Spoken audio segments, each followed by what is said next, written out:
I'm J.G. Michael, and this is Parallax Views.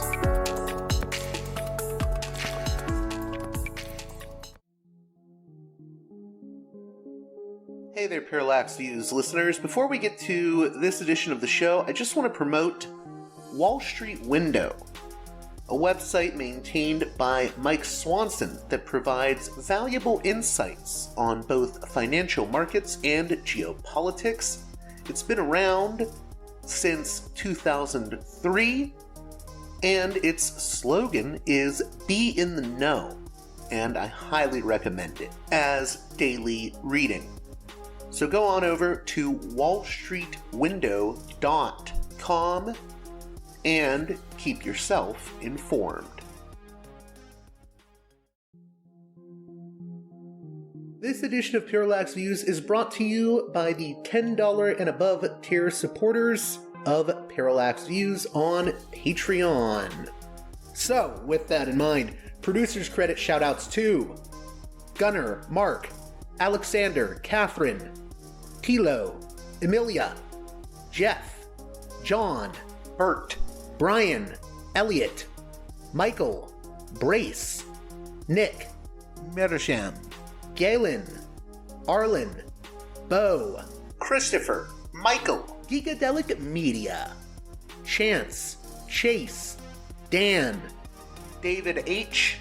Y. Kellerman, Saaded 13, Kathleen, David, Ava, Bob, The West Bank Robbery Podcast, Jamie, Enoch, Gary, Max, Ishtofer, James, Martin, Matthew Ho, Brian, Nobody, Thomas, and Dano. And now on to the show. Hey there, Parallax Views listeners. On this edition of the show, we have a very special guest, Professor Shay Hazkani, author of the fascinating book, Dear Palestine, A Social History of the 1948 War. He's also the co-creator of the equally fascinating documentary, The Soldier's Opinion. And boy, does he provide a fresh and illuminating perspective on the 1948 Arab-Israeli War. You could call it a parallax view on the 1948 Arab-Israeli War that looks at the opinions of non-elites who were in some way a part of the 1948 war. This is going to be just a fascinating conversation if you have any interest in Israel, Palestine whatsoever, as we delve into such topics as propaganda and war mythologies, Professor Hazkani's battles with the Israeli Supreme Court over documents that are being held in Israeli archives, comparing and contrasting his work to that of the Israeli New Historians. There is some overlap, but there's also some differences, and much, much more. Also, if you're wondering, yes, we will tie Professor Hazkani's work on the history of the 1948 war into a discussion of what is currently happening today with both the Gaza War and settler violence in the West Bank. All that and more in the conversation to follow with Professor Shay Hazkani, author of Dear Palestine, A Social History of the 1948 War.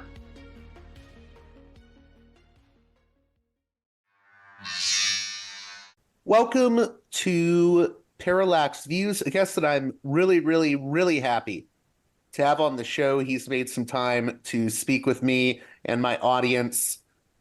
Professor Shay Hazkani is an assistant professor of history and Jewish studies at the University of Maryland, and he's the author of a book that I think has proven very invaluable. It was recently, very recently recommended to me, entitled Dear Palestine, A Social History of the 1948 War. How are you doing? And I know that's a crazy question to ask given these rather, it feels almost apocalyptic times. It's very worrisome, this moment that we're in. Yeah. Thank you for having me. I'm deeply depressed and saddened by this moment that I never thought I'll see in my lifetime. But I'm holding on to any little hope for something a slightly less violent future that hopefully will emerge in some way. I want to get into some of the specifics of your book, but before we do that, how important do you think it is for people to understand the 1948 war when it comes to also understanding the events we see transpiring right now? I think it's essential. I really do because that's the sense that people sometimes have that, violence suddenly erupted on October 7th, or sometimes they go a little bit before that in 2021 or in 1982. That is a false notion, right? This story of the Israeli-Palestinian conflict, if you will, or if you want to call it something else, the struggle over Israel-Palestine dates back a very long time, right, to the late 19th century, really. But 1948 is really such a pivotal moment, right? On the one hand, the creation of the State of Israel, and on the other hand, the almost complete erasure of Arab Palestine, right? And so that's a really, really important moment to grapple with and understand when we are looking at the conflict, right? What's the Gaza Strip? How was it created, right? It is a creation of the 1948, right? And most of its residents and their descendants are refugees from that major event, the 48 war, and that what I term the erasure of Arab Palestine. When it comes to, since you've taught classes on the conflict, something that I often get from friends and family is that they almost feel overwhelmed by the history at times, and they don't know how to tackle it. So, what do you think the most important points are in understanding the origins of the Israel-Palestine conflict? That's a tough question. Oftentimes I hear people sort of repeating that mantra that it's complicated. And it's true and it's untrue, right? Life is complicated. Doing your taxes on April 15, that's also complicated, but it doesn't mean that, when it's used to shut down the conversation about Israel-Palestine, that's when we need to be worried, right? It's complicated, but if someone takes a little bit of time, not too much, I think they can grapple with this, right? Grapple with the story, how it evolved, right?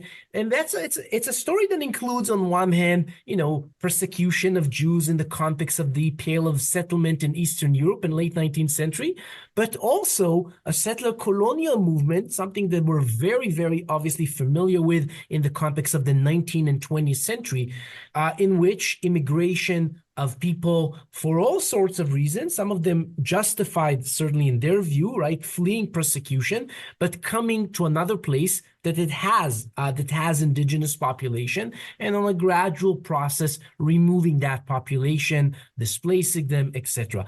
But to say that is also not enough, right? Because there is not a direct line, right, leading from 48 to the present. Certainly, it is on a trajectory, and we can talk more about that trajectory. But along the way, there were more than one opportunity to change course, right? The fact that the State of Israel is established by a movement that we should certainly acknowledge the fact that has its roots in settler colonial movements around Europe at the time does not mean that it leads all the way to October 7 in a certain sort of linear way. There were many opportunities along the way to change course, to sort of choose a less violent reality, a less violent future, and some form of peace and justice, and those courses along the way were not sadly chosen.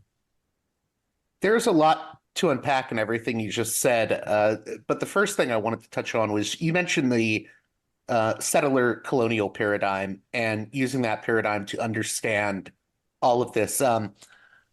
I've seen since October 7th people saying, oh, we shouldn't use the settler colonial paradigm, because I think there has been certain voices after October 7th that have said some things that I disagree with, like this idea that, oh, well, everyone in Israel is a settler, so any action, even against civilians, is justified. I don't agree with that, but there's also people using the fact that that has been said to say that settler colonialism isn't the proper paradigm for this. And I think that's also a mistake. Can you comment on that? Absolutely. Look, there are scholarly ways and there are sort of activist political ways in which this term is used. You mentioned one of those, a morally corrupt one. I'm not ascribing it to you, of course, but right, this idea that, the fact that the Israeli state and the Zionist movement also, among other paradigms that are relevant for its analysis, one of those is settler colonialism, and certainly Zionism is also a settler colonial movement, that sort of justifies or something crazy like that, the attacks on civilians in October 7, right? But of course, that's just as I said, a morally correct one, in the sense that humanitarian law clearly distinguishes between civilians and armed combatants, even in attacks that we would refer to or would also consider as anti-colonial ones. And I'm here at the University of Maryland, right? That this university has been built on, among other, the land of the Piscataway tribe, right? And we acknowledge it in some aspects, not enough in the context of the university, but no one would think that some attack of some sort on the premises of the universities or elsewhere around it could be, quote unquote, justified in the name of armed resistance against settler colonialism, although we obviously live in a very entrenched settler colonial context, not, of course, only the United States, Canada, Australia, right? Much of that world. Now, the question, of course, goes back to your, the issue really goes back to your earlier question of whether or not these places have changed course. And I don't want to talk much about the US because that's not my specialty. And, the North American context certainly is not. But we see elsewhere, right, in the Canadian context, attempt to grapple with, the origin, the whatever ancestral sin, if you'd like, of the creation of these places in the context of European hegemony, settler colonialism, racism, etc. Sadly, we have not seen, or almost have not seen, these attempts in the context of Palestine, Israel, certainly not in recent history. In terms of your book, Dear Palestine, A Social History of the 1948 War, I'm really interested to know how this project came about, because you have an interesting background yourself. I think you worked in media in Israel, and then you became a historian. So what has your trajectory been, and how did this specific project come about, and how does it differ from other histories of the 48 War? So yes, I have quote unquote interesting past as a journalist, and it's interesting, in the field of history, or at least the way I was sort of trained, sometimes admitting your sort of journalistic credentials were not something necessarily that was encouraged, under the sense that people would then say, "Oh, you're not really a historian, you're a journalist." And only after my book had come out and had received relatively good critical acclaim that I sort of came to embrace and more openly speak about that major part in my life for over 7 years. I was a radio and then a TV correspondent covering the occupied Palestinian territories and then the Israeli military. So that was sort of my first career.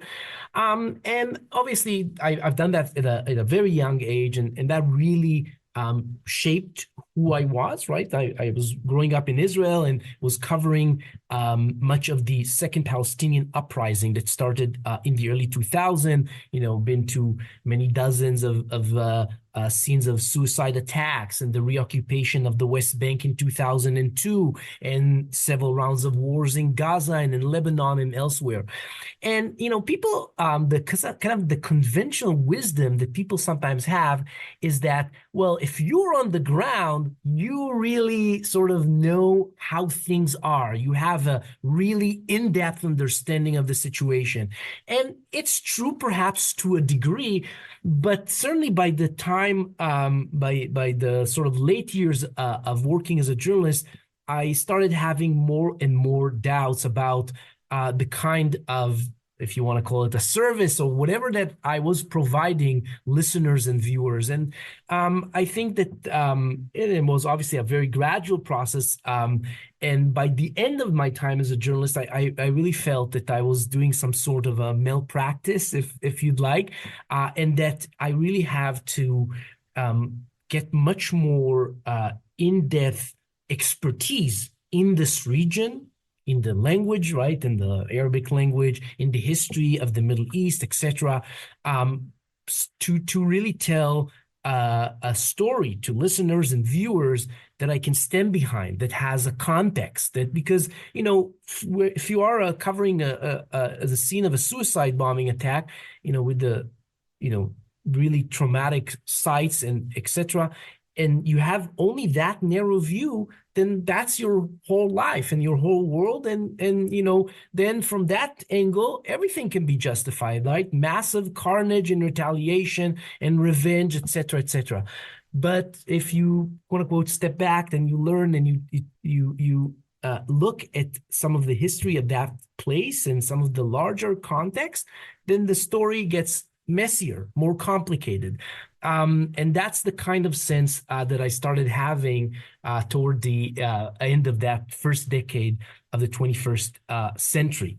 And there were some major events that influenced me. A war on Lebanon in 2006, where I was embedded in Lebanon, and the rise of Hamas to power in Gaza, after it won the elections, but eventually taking over in a sort of a overthrowing other structures and regimes that were in place in Gaza.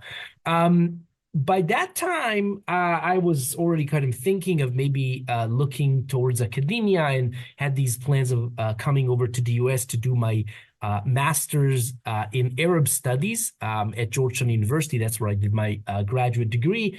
I was very fortunate to have been accepted and had a very interesting time there. I was the first sort of Israeli Jewish person to enroll in that program, and for the first time met literally people from everywhere around the Arab world, and it was a very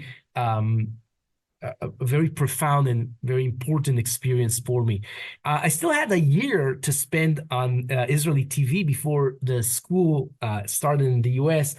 And by that point, I was very eager to tell stories on Israeli television that have a more profound academic side to them on the one hand, but could also be related to larger audiences in television. That's not an easy task to accomplish. At some point, I was at the Israel Defense Forces archives. It's sort of a military compound at the time. You can really not even bring your cell phone inside, etc. And I was researching. Basically, there was this I think it was in 2007 or 2008.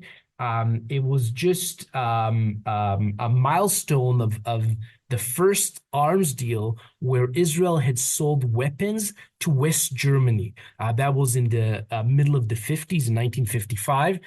Or so. And it was an interesting moment because, Israel was selling these Uzi rifles to West Germany, a decade after the extermination of Jews in the Holocaust. And that created a lot of anger within the Israeli society, demonstrations, and, even the Knesset, the Israeli parliament, was breached. And I was sitting in the IDF archives looking through documents from that arms sales to Germany, when suddenly this really odd document surfaced. One army bureaucrat is writing to another, perhaps some high-ranking officer, by the way, the kind of anger and resistance and activism in the Israeli society is also reflected within the armed forces.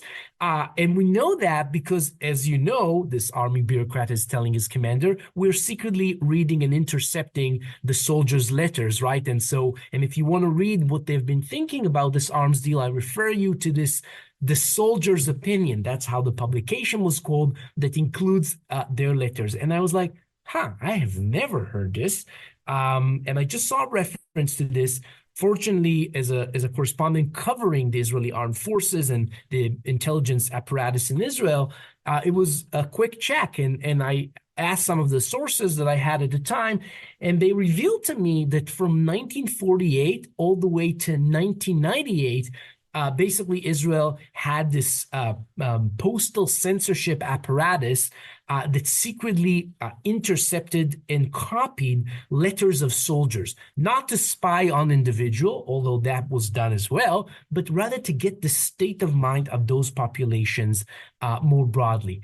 And so I requested to see that document. It actually took a long time to get that, and I've had like this decade-long legal struggle against Israel's classification policies.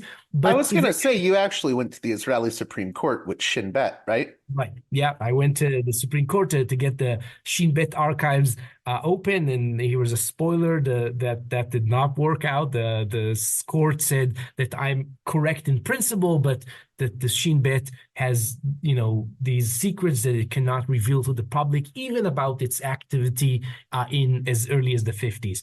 But I was able to get some of those soldiers' opinion reports, and I remember sitting in the archives in 2007 or early 2008, looking through these letters, and each of these reports were written by the intelligence apparatus and then sent to the Israeli leadership, David Ben-Gurion and others. And I remember looking through that report. Literally, I remember that moment sitting in the archives, and it was just such a important aha moment for me, because the letters really told a story that I was not really familiar with.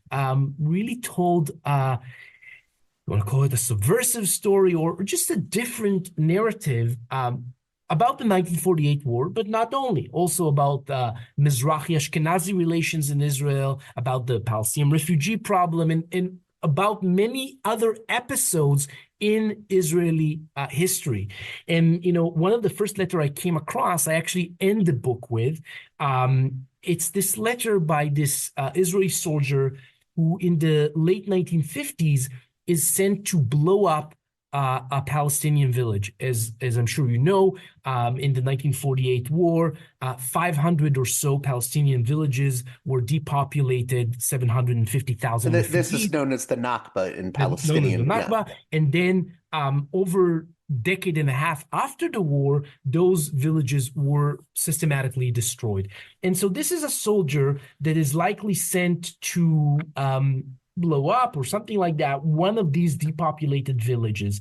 And can I read you this letter that we have? So this is what he writes, and it's one of the first letters that I came across at the archives. He says, "The surroundings here are full of ruined Arab villages. We were always taught that we won over the Arabs because we love the land more and that it's ours. But when I walk around and see all these mountains covered with terraces, I can see it's a lie. Hundreds of years of work were put into every site here. It's unbelievable. There aren't even 50 meters without a terrace, and there's a lot of carob trees. It's hard to grasp this change. People used to live in these ruins. Maybe they loved and hated like we do, and now who knows where they are." And so it's such an important, interesting letter, because the soldier really reflects on some of the indoctrination and socialization that he had gone through, bringing him up to that moment, but is also able to contest some of the reality that he sees on the ground. Yeah, it brings to mind in the introduction of your book, you talk about an Iraqi Jewish soldier, Abdullah Dawood, who was interviewed by journalists, I think in the 90s, if I recall right from the book. And it's interesting when you're telling his story a bit and how the journalist reacted to him. Uh, I think what this book really gets at is that this dichotomy of 48 was an Arab versus Jews war. You're saying that there's a lot to undermine that, especially when you look at it from the perspective of the soldiers or the non-elites on the ground versus maybe the elites and the institutions on both the Arab and the Israeli side that have their own sort of agendas that may differ from the various people on the ground. Can you talk about that elite versus non-elite dynamic? Absolutely. And you were referring to the opening anecdote. We should add that this is a Jewish Iraqi who fights for the Arab side, right, in 1948, which makes it, of course, for 99.9% of those who would come across this story is almost like a man bites dog kind of story. And I thought it was an interesting story to open with, not because it was very, very common. You certainly has a few dozen of these people, but because this is a soldier that's fighting for the Arab forces so he's shooting on right. on Jewish. Yeah, yeah. Yeah, absolutely. And so he participates in this landmark battle called the Mishma HaEmek battle in the Jezreel Valley, or the Majd ibn Amr, as it's called. And so the journalist, right, interviewing him in the 90s, just as the U.S. is starting its own occupation or invasion of Iraq, is just shocked and baffled and cannot understand how that's possible. But what I try to show in this book, and that really goes back to this question of elite versus non-elites, is that those stories, they look very differently from the ground, right? From the ground up or from below, as we call it in history. And so in that sense, I hope that's the contribution that the books makes, right? I'm not as interested in, quote unquote, what really happened. Not in the sense that I deny that we have a good sense of how 1904 transpired. But I'm interested rather in what not just Israeli soldiers, but also Palestinians and Arab volunteers from around the world, what sense they made of reality, what it meant for them. Did they buy into the kind of indoctrination and socialization that the elites were putting them through at the time, right? Because, they were told who is the enemy, what to do to that enemy. Or did they resist it? Did they accept it? And, another spoiler, certainly a large number accepted. But there's also some really fascinating dissent, right? So I showed that 70% of these Moroccan Jewish volunteers who come to Israel to fight in the 48 war want to leave Israel and go back to Morocco. That statistic secretly collected by this intelligence apparatus. Why do they want to return, and are in fact sometimes really disenchanted with the kind of Zionism that is exhibited by European Jews? They want to return because of the racism against them. And that racism makes them even sort of rethink those historical connections to the Arabs and Muslims of Morocco and even of Palestine itself. I look at these American Jews, right? Many argue that in the apocalyptic days that we are in the younger generation of American Jews, there's a rethinking of their relationship to Israel and Zionism.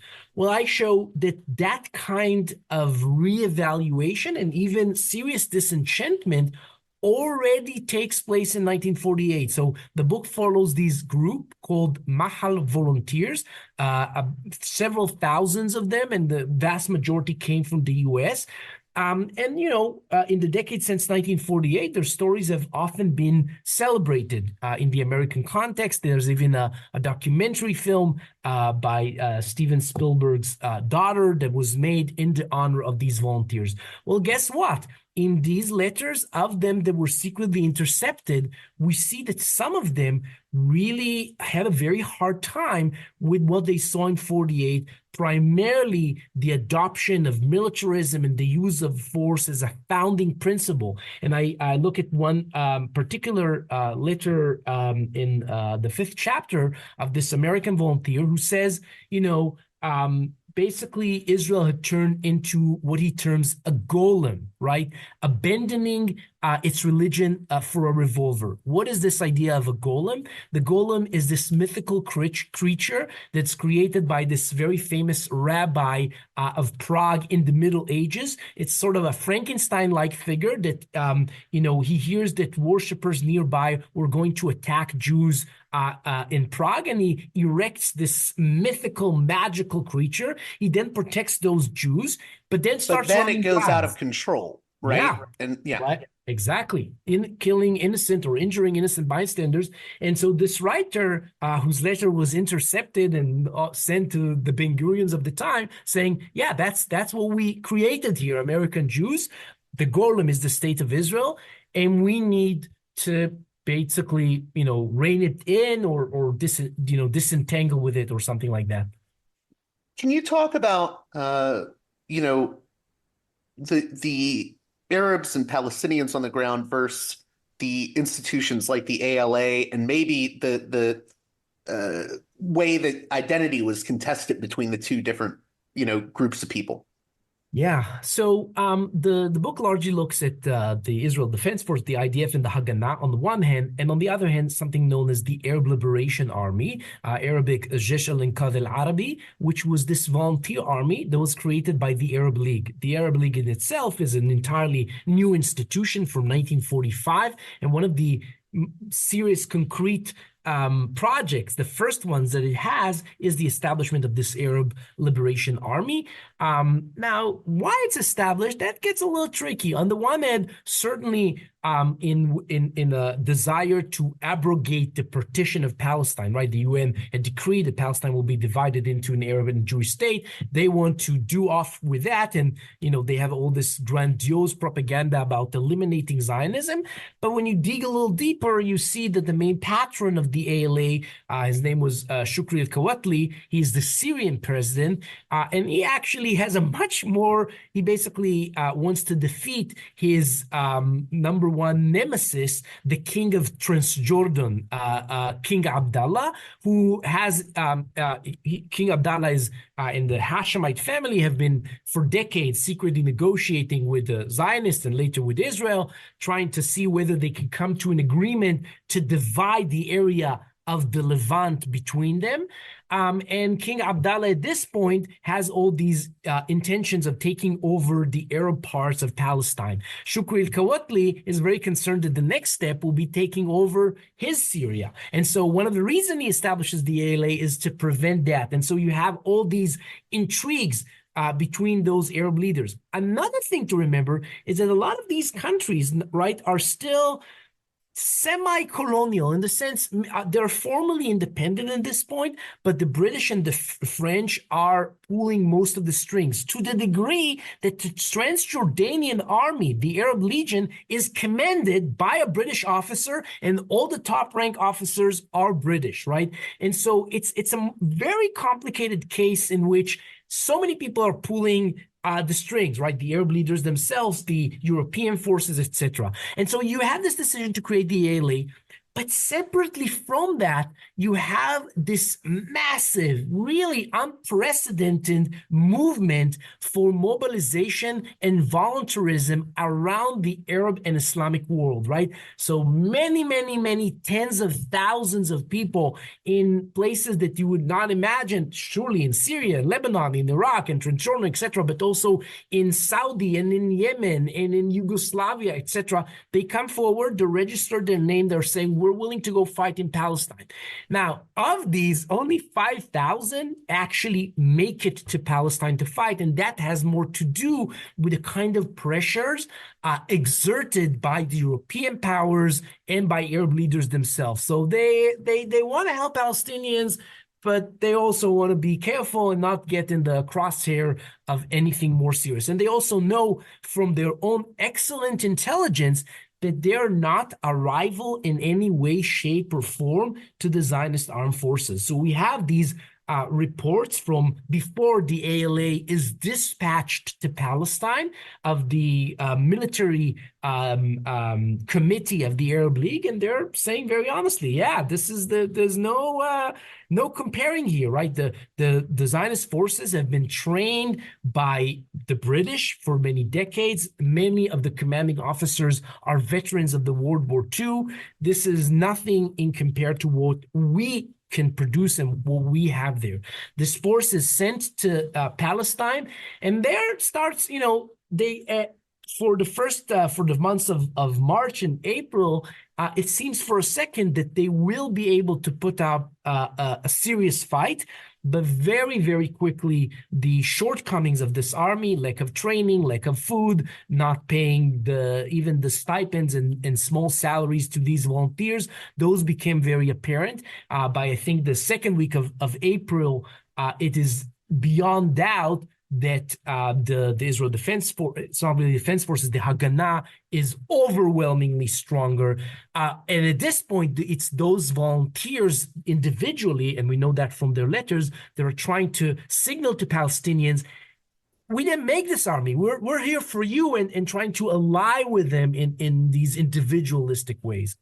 For listeners that may be asking this question, I think there are listeners that are going to hear this and say, well, why is it so important that we necessarily look beyond just the nationalist binary of Arab and Jew when it as like analytical categories when it comes to this war? What would you say to those listeners? Why is it important that, we look at this social history that you're talking about beyond that nationalist binary? Okay, so that's almost a more philosophical question. I'm happy to try and tackle it, but let me come back to why I've written this project, and I've later co-created a film based on this for general audiences. It's called The Soldier's Opinion, right? Yeah, and I have to be honest and say that my thinking have changed somewhat after October 7th. We can talk more about that. But initially, I thought that this is a story worth telling because otherwise you just have the David Ben-Gurions and Amin al-Hassainis, the Muftis, right, tell their story, and some other army generals and diplomats, and then, historians that are using their words and memoirs and documents as scaffoldings for their narratives. But I thought that the stories are worth telling, especially because, one of the claims that I make is that these category of Arab and Jews, it's not that they didn't exist before 48, but they were solidified from, let's say, 49 and into the 50s. Being Arab is, means, one or two or three things. Being Jewish or Israeli means one or two. And I want to show that, up to the war, and I would say even to a degree after that, it was much more in flux, right? The story is much more complicated, right? You have these Arab Jews coming. You have these, volunteers and Palestinians from all over the world that have very different thinking about, who these Jews are, why we need to fight them. These are often in major opposition or at least different than the kind of ideologies and grand narratives that they would have us believe. Now, what the importance of that for the current moment? I think that once you take into consideration that those sort of narratives are often sort of manufactured. They're a thing of the recent history from 1948 till today, 75, 76 years. And if you're trying to think of a future that is not as, such a bloodbath of the kind of that we see today, I think that resurrecting those hybrid identities or whatever you want to call them, right? Those stories of American Jews who are saying, yeah, those Holocaust survivors, they need a refuge, right? But that refuge cannot mean that, an abandonment of all that we ever believed was a Jewish religion for this, what he calls this person, a revolver, right? So that those hybrid identities, the resurrection of which I hope, as people read that, can give some hope for a better future and for some opportunities that the future may have in store for those interested, in the place itself, right? That's where it's not about the cause. I care about the place. I have so many friends and families in Israel, in Gaza, all these places, and so that's the kind of message that I hope people leave after they read the book. So you said your thinking may have changed in some ways after October 7th. Can you elaborate on that? Just became increasingly pessimistic. There was this, people are often bickering and angry about the comparison between Israel, Palestine, and the apartheid regime in South Africa. I think that is another very important paradigm that's very accurately captures some of the reality on the ground. There is something about the apartheid paradigm or narrative, whatever you want to call that was also somewhat hopeful. And I want to put aside here the way decolonization it actually looked like in South Africa. I realized from my South African friend that it has, and still, a lot of challenges and a lot of things that may have not been done right.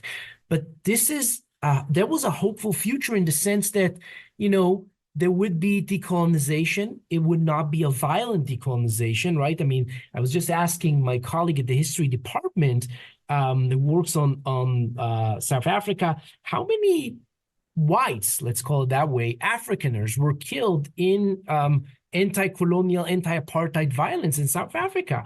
And she said, a tiny, tiny, tiny, tiny number, right?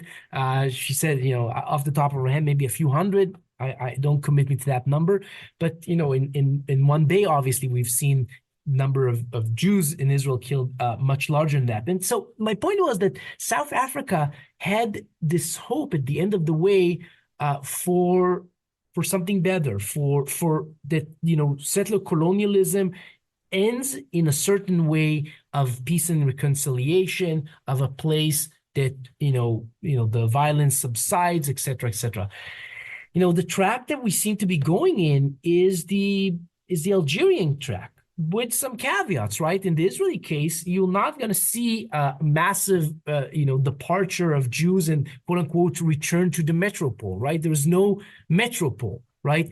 But that country, right, even after the withdrawal of first of all, the civil war there was incredibly bloody with the hundreds and thousands, up to 1 million or more casualties. And then the withdrawal of the French had given the green light for a campaign of the killing of I think over tens of thousands of these harakis, right? Those blamed of collaborating with the French regime. And then the country sank into another extended period of civil war, right? And so my fear is that we're going on that Algerian track, and that's a very, very sad prospect. And so, yeah, and there's also this, the cause of Palestine and the place of Palestine, Israel itself, obviously, they run in the same circles, but it's not the same thing. And so while we see these, changes and encouraging changes in the way the cause is being discussed around the world, right? This unbelievable mobilization around the world, in the US and elsewhere, against that plausible genocide that is going on in Gaza.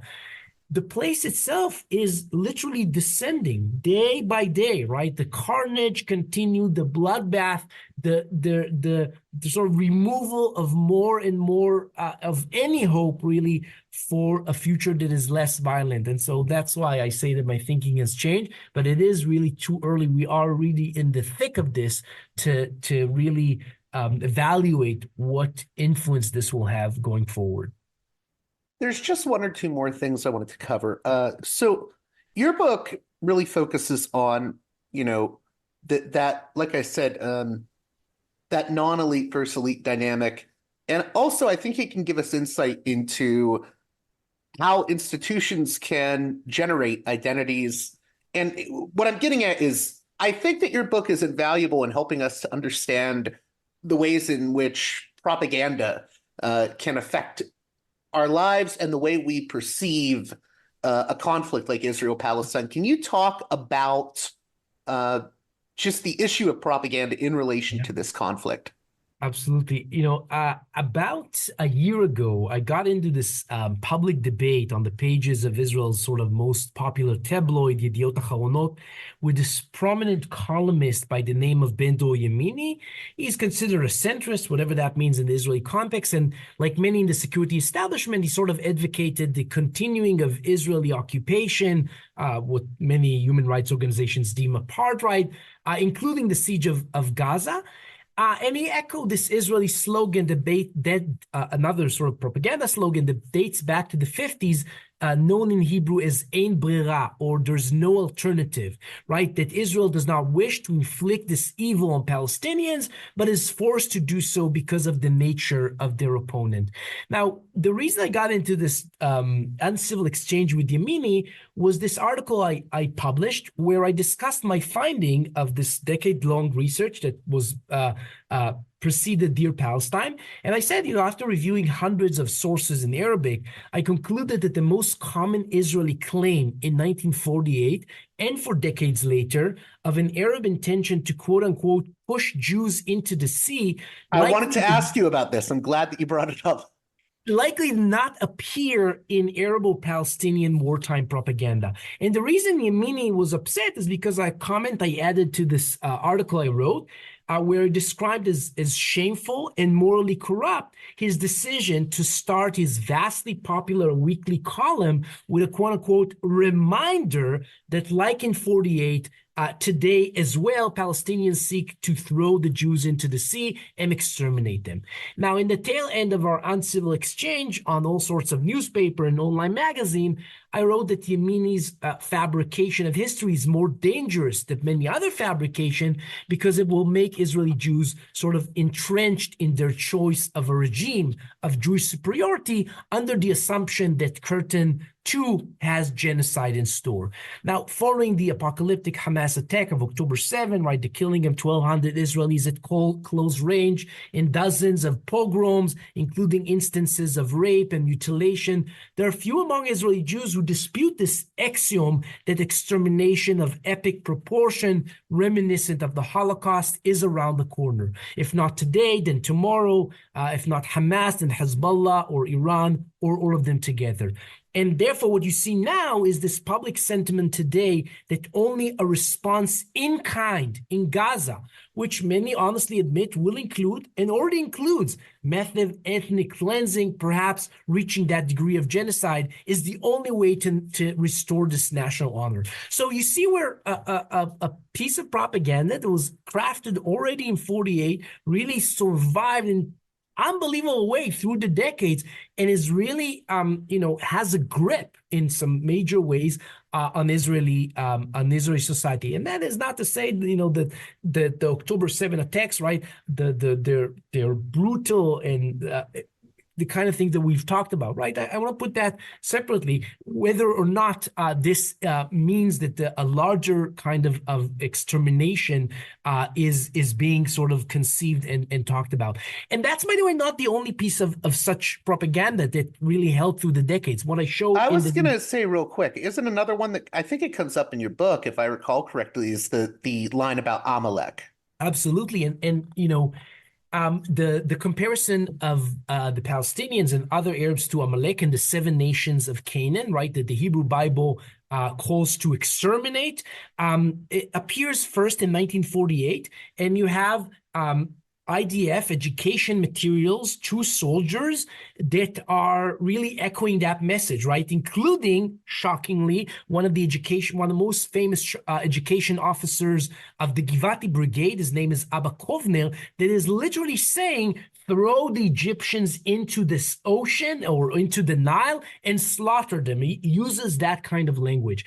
Now, what happens in 1948 is that kind of lurid propaganda, including the comparison to the 7 nations of Canaan, etc., is actually, there is some significant dissent around it. One of the things I show is this meeting between education officers in the IDF, headed by the sort of chief education officer of the army, where some education officers are vehemently opposed to the use of that kind of vilification. And in fact, you see propaganda that was authored by Haredi or ultra-Orthodox figures for ultra-Orthodox soldiers in 48 that overwhelmingly disputes and writes against that kind of writing, saying that it is literally un-Jewish.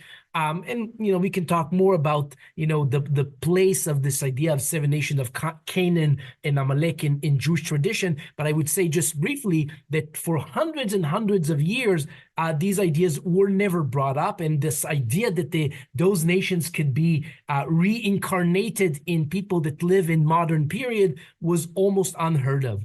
Now, what you see is that there is dissent in 48 against this idea, and certainly a rejection of that by some, but it certainly gains some hold. However, today, right, this is one of the most common ways to refer to Palestinians, right? I would argue, and that would be for our next conversation, that the entrenchment of religious and messianic Zionism in the Israeli political system in the last few decades have really brought to the fore that kind of rhetoric and that kind of language, right? And it's a very, very, very dangerous prospect that we see in the recent period, I think, much, much more vigorously. If you have a few more minutes, there was just one or two more things here. In regards to 1948, can you talk about maybe how, North American Jews that came over during 48 maybe came into conflict with, the Yeshuv or Jews living in Palestine before the Zionist immigration wave of 1882, because it seems like some of those North American Jews maybe had anti-militaristic attitudes, according to your book, and maybe they came in conflict at times with the strategies that others had in this conflict. Yeah, and that's actually a really, really interesting development. So, one of the main claims of the Zionist movement is that it's returning, right, the Jews to history, that for 2 millennia after, the Israelites are expelled from the land of Israel, Jews have basically lost their place in history. And that only, the Zionist movement, the establishment of a sovereign Jewish entity in Palestine, and a crucial part of that, an armed Jewish military force that can stand up to its right, only that could, quote unquote, return Jews to history. And when they say history, the idea is Western history. Now, not only that anti-militaristics and some pacifist ideas were circulating among American Jews in late 19th and early 20th century. Of course, that the notion that the Zionist movement, that the Jews were outside of history before Zionism had come, was vehemently rejected by American Jewish leaders since the onset of Zionism and into the 20th century.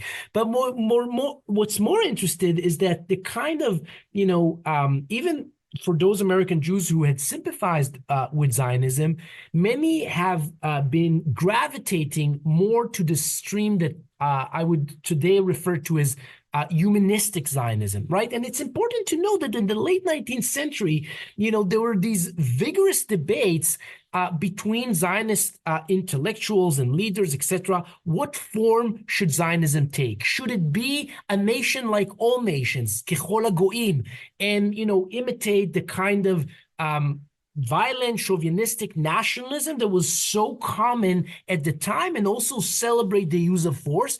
Or on the other hand, be what is often referred to as a verse from Isaiah, a light unto nation, right? That's an idea often associated with Ahad Ha'am, who was this very prominent Zionist thinker. The idea was that this new idea of Jewish nationalism should build on the idea of Jewish morality and the universal message of Judaism to the world. Now, historians certainly argue whether this kind of humanistic Zionism was feasible in the context of settler colonialism, etc. And there's good arguments to be made on both sides, but in any case, that those sort of competing ideas are in tension up to 1948. And some of the things that I show is that some of the letters really echo these arguments. Now, in the context of American Judaism, even those who had sympathized with Zionism and even those who had come to fight in 1948,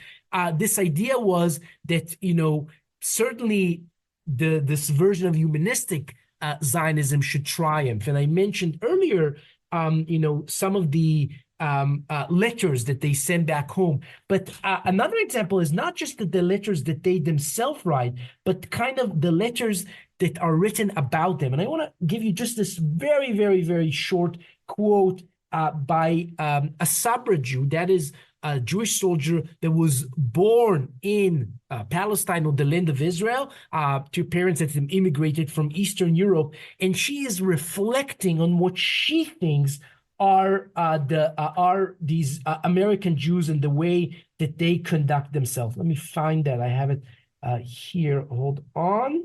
Okay, so this is this female soldier. Her name was Tikva Honig Parnas. She later became a peace activist, but at the time she was very much sort of within this Zionist narrative. And this is what she writes to her parents about these two American volunteers that she encounters. She writes, "Nice fellows, but yesterday when they saw all the Arabs, the women and children returning to their villages, starving for bread, they became, quote unquote, soft-hearted and had pity on them. And in the evening, they began to shout that if the Jewish state lacked the means to take responsibility for the economy of the territories it had occupied, it should never have gotten involved in the war. And that there is no reason just to kill Arabs without any justification." And responding to those volunteers' protests, she writes to her parents, "This America, with its idealistic Zionists, gets on one's nerves sometimes. Their entire philanthropic approach toward life and the world is also expressed in their attitude to Zionism." That's very interesting, because that mirrors a lot of debates that I'm seeing today. Right. So it really does echo some of those changes. And these were certainly dissenting voice in 48. We are seeing today, I think, a significant change. Obviously, it's too early to call how significant as a result of October 7, the Israeli desire to decimate really the Gaza Strip, what we're seeing in those days. Yeah, it really does reflect that there are, it's just interesting because there were debates in the Jewish community back then, and there are debates now. I think that's very interesting. Before closing out, I wanted to ask you, and I don't know if you're resistant to this idea, but I would say you wouldn't place it in this context. I don't think you consider Dear Palestine to be necessarily within the canon of, the new historians approach. So figures like Benny Morris or Ilan Pappe. But I do think there are overlaps with some of the work the new historians did. Can you discuss that a little bit? Sure. So first of all, let's first tackle what is, quote unquote, new in the new historians, right? Palestinians and Arab authors from 1949 onwards were saying, we were displaced, forcibly expelled from this country by the Zionist movement in the state of Israel. But it's also important to note that those kind of voices that were written and even in the English language did not make much headway in sort of in the West, right, in French and English-speaking places. And what the new historians have done is use sources from the Israeli archives to tell essentially that narrative, right, to show that 1948 was also had this massive process of ethnic cleansing that accompanied the war, the erasure of Arab Palestine. In that sense, my book has a lot of parallel with that, because I do also use these unknown sources. Many of them are from the Israeli archives, although by no means all of them. However, the new historians mostly are interested in diplomatic and military history, and I cannot for the life of me tell you how bored I am from that kind of history. I mean, not bored, of course. I had to read much of it for this book, but I was really interested in the individual, right? In ordinary men and women, and what sense they made, sorry, of the reality that they endured, right? A lot of the kind of writing style and the themes and the questions that I ask are influenced by these projects of oral testimonies of Palestinians from the Nakba who were being collected in the late 70s and the 80s. Those are obviously are interviews that, are made in a certain moment in time, and they tell something about the past, but they also tell about the moment in which they were recorded. I was really going for the gut reaction of people in what we would call real time. That's what I wanted to know. And, because in the Israeli context, you often hear that this work of groups like Breaking the Silence, right? This is a group of Israeli veteran soldiers who are telling about their experience of the occupation. And obviously it has a long history, right, with groups like B'Tselem and others in Israel. So when people talk about them, they often argue, that's a part of the zeitgeist, right? This is the German word for the spirit of the time, meaning at a certain point in the 80s and 90s, it became, quote unquote, fashionable to talk from this morally principled position against the evils done to others. But those letters that I was able to locate, right, and all the sources are sources that were written in real time, right? I don't use any retrospective sources.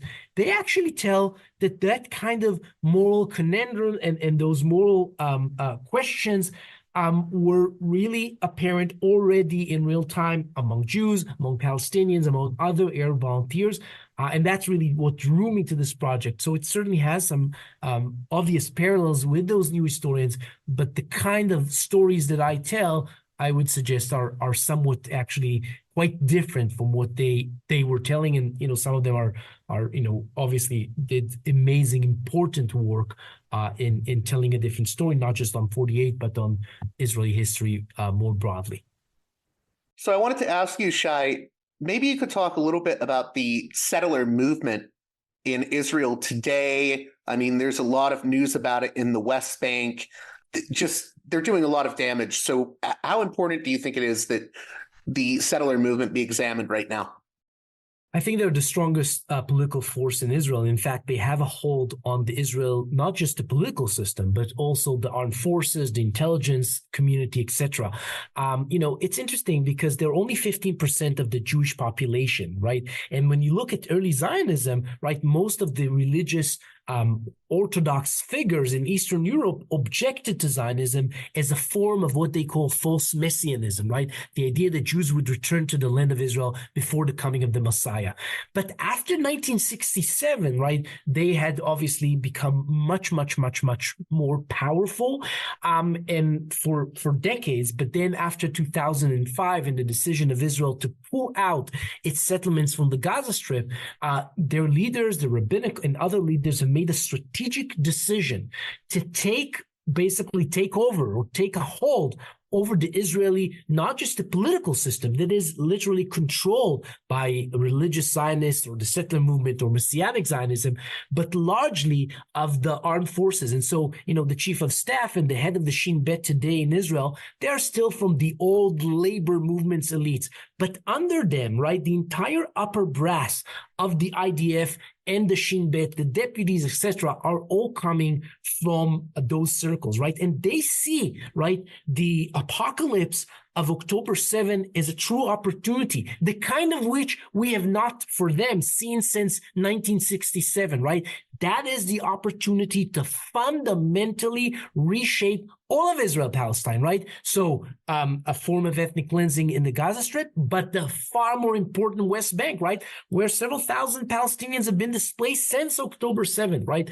That is the ultimate goal. And more than that, I think that their hold on the Israeli political system and the Israeli state more broadly means that it will become very challenging, if not impossible, to go another route, right? At this historical juncture and certainly earlier historical juncture, to choose another curtain, one that is less violent, that means equality between everyone from the river to the sea. that's sadly not where we're going right now. Do you think that also, I mean, when it comes to the settler movement and also just, I would say that the sort of more messianic elements in Israeli society, this affects Palestinians, obviously. It affects Palestinians in the West Bank and Gaza.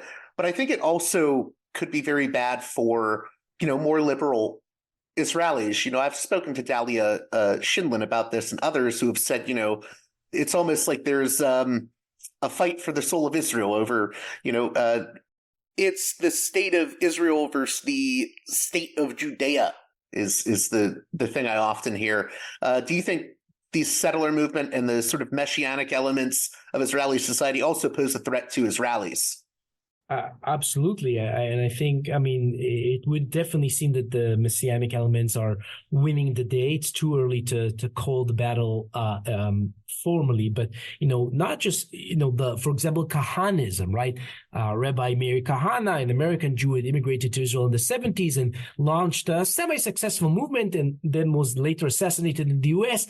He had left this very violent, very fascist, right, heritage that is gaining momentum of the kind that I never believed that I would see it. And it's really staying on the kind of really of all sorts of Jewish heritages that were accepting of others and of liberal Judaism and certainly of liberal Israelis. But, that's what we're seeing now. And I would certainly connect that with the larger trends of religious Zionism in Israel and their really ability to shape the public view in a certain way. And they're also the ones behind right now. Everyone everywhere is talking about Palestinians as Amalek and the 7 nations of Canaan. That's their contribution, of course, a shameful, regrettable contribution. I've kept you over an hour here, but I just wanted to get one more thing in here, and it's not necessarily related to this specific book that you've written, but more so about, the history of Israel-Palestine and a lot of the bad history that's been written. To this day, I've done a lot of episodes on Israel-Palestine, even before October 7th. And sometimes I will get angry emails saying, oh, you should read Joan Peters from Time Immemorial, then you will know the truth. And I've looked at Joan Peters' book, and I would say it's bad history. So can you comment on just the issue of badly written history or, books like From Time Immemorial that, regardless of how much they've been debunked, somehow maintain some traction or still get brought up? Absolutely. And do you think they do damage? First of all, not just From Time Immemorial, but also Exodus by Ian Uris, right? Which, of course, was one of the most popular books when it came out. And actually, I really want to thank you for that question, because that really relates to my new research project that looks at some of how those narratives gain hold and how enduring is that hold. And so what I'm about to show, and I've written a little bit about this in the past, is that, Ben Gurion himself in the late 50s was really concerned that the Israeli narrative that the Palestinians left of their own free will, under the command of their leaders, that kind of narrative is being weakened in Western countries. And he actually commissioned 3 different studies by professional historians that would supposedly prove that these Palestinians left of their free will. And this was a serious international endeavor that he led until his death in the 1960s. And so, these narratives, right? And Uris's book Exodus was written with help by Israeli officials, and it's not the only project. There's some others like that, and so those celebratory narratives I think have gained a major hold, certainly. But that's the kind that's a very common thing. And so we have that on the U.S. Civil War, and some scholars in the U.S. context show us that look at soldiers' letters from the Civil War. How many are writing actually about slavery? Is that really what there's another book by I forgot the author's name on World War II. How many of the U.S. soldiers were fighting to defeat Hitler? How much is that on their agenda? And so, making history messier is really, I think, the work of historians. And if you have this neat history that also happens to lead to support and buttress a national project, especially one that is violent, that's the moment that we should be really wary about that and seek to bring it down slowly. It also just popped in my head. I promise to let you go, but do you think the situation with the archives will ever change? Because talking to Ilan Pappe and people like yourself, it seems like there's been a lot of problems getting access to these archives. Do you think that situation will ever go in the other direction where, historians will have more access? So that's one of my sort of favorite pastime activities, is to fight for declassification. And you mentioned that I even went to the Supreme Court over this. Look, Israel is rapidly changing, right? Fascist and other tendencies are gaining momentum, and so it's very hard for me to predict what the future holds. But let's say something about the moment that we're in, and when I include the moment, I mean even a few decades earlier, right? Israel proclaims to be a liberal democracy, and I think that until recently it was one for Jews, only for Jews, and whether that qualifies as an actual democracy is a different debate. But as long as it did and made those claims, it could not basically basically say, oh, we are banning all access to archival material. And in fact, the Israeli archival law, based on a 1955 German law, is a very, very liberal law. The question of how it gets implemented, and those that are in charge of declassification in Israel are often these ex-intelligence officials that are very concerned that narratives such as the one that the new historians tell, such as the one that I hope Dear Palestine tells, will get disseminated, right? And so they're working to censor and redact sources from being able to tell these different narratives. However, as long as Israel continues making the argument, right, that it is adhering to liberal democracy's tendencies, it will not be able to sanitize and redact its archive, right? The Nakba, the Mizrahi Ashkenazi divide, the Israeli occupation literally screams at you from almost every page of every document of the many, many millions in the archives, right? A lot of it has been closed, much in 1948, and I've certainly had many legal challenges and struggles to get those documents, for the last 10 decades. However, there is still a lot there. What the future holds, what the tendencies of the Israeli society and government, where they're going, is very, very hard to predict. It can really go either way, either massive closure or, the understanding that, these stories and narratives about the past is something that are worth unearthing and telling, because who are they hiding it from? They're hiding it from the Israeli Jewish public, right? It's not that they're hiding it from some, like the Palestinians or the world more broadly. That's who they're hiding it from. And so I can only hope that would change. Well, hey, I want to thank you, Shay Hazkani, for coming on Parallax Views. I hope people will check out your book, Dear Palestine. It's been out for a few years now, and it's a really valuable book, in my opinion. I'm still reading it and going over it and trying to go more in depth with it, but I really appreciate you taking the time to speak with me. What do you want listeners to get out of this conversation, and what are your parting words, especially now with everything we see unfolding? Well, I'm gonna make a leap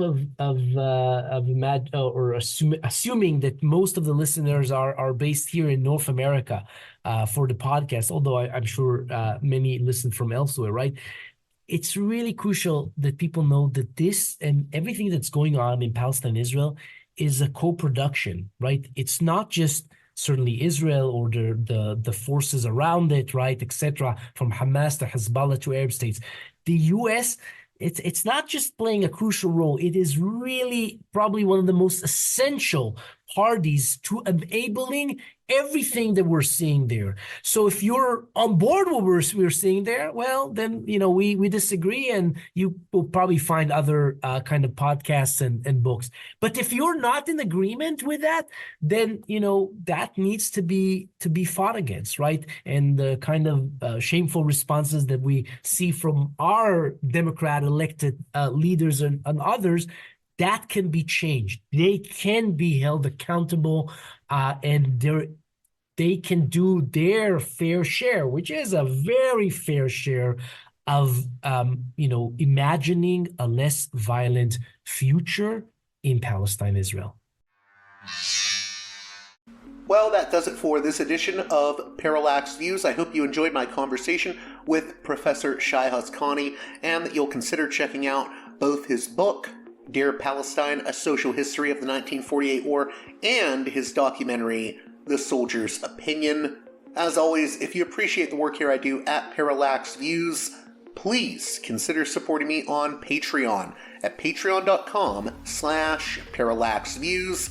It is you, the listener, that makes this show possible. I only have one advertiser, the mighty Mike Swanson of Wall Street Window, but otherwise this show is entirely listener supported.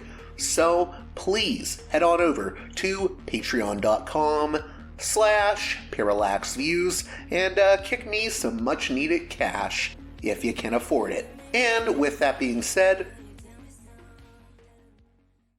until next time, you've been listening to Parallax Views with Parallax Views to Parallax Views with Parallax Views.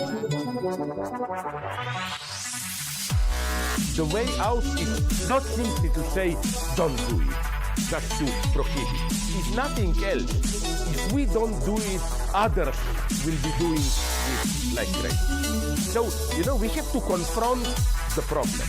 But no, basically, I know of the great anxieties, problems, new forms of control, but it's also new forms of freedom. This is why I always emphasize that internet and all this new digital stuff, it's a very ambiguous phenomenon, but it's the field of struggle. New forms of enslavement, but at the same time, new incredible forms of freedom. We have to accept the fight with no nostalgia for old, allegedly more authentic communities or whatever. I'm not afraid. I'm not afraid. I'm not afraid. I'm not afraid.